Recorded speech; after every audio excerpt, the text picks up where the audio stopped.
Welcome to Electrical Product Review UK. Today we're going to be having a quick look at the Schneider Cooker Outlet. Just for speed, I've already removed the front screws off the cover plate. So taking this off, as you can see, it's a curved edge cover plate. And one of the great features of this particular product that I quite like is the dual termination points. So spinning it around, as we can see, you can terminate the incoming supply through the back of the unit,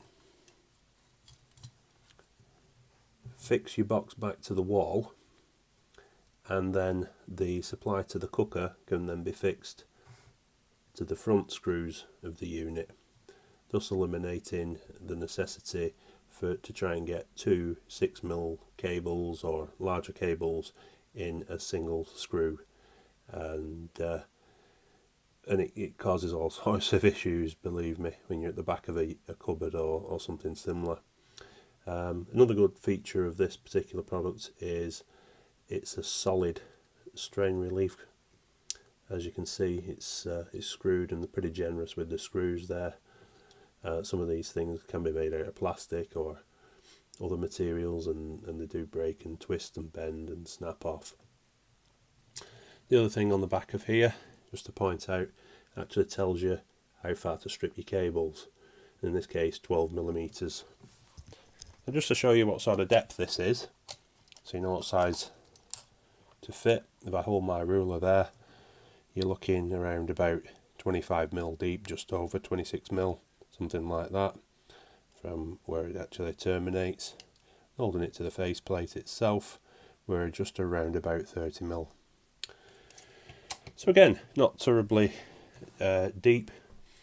It will fit quite easily into a 47mm deep back box, and according to this, it's rated at 50 amps.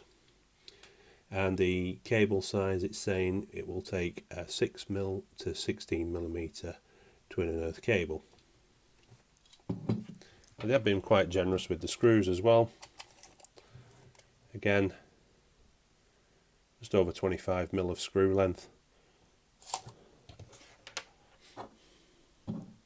When the unit's back together, the protrusion from the wall at the widest depth is around about 20mm. Overall, a very good, solid, robust unit from Schneider. Well worth the money that you would pay in comparison with a cheaper model, and it's widely available at Edmundson Electrical.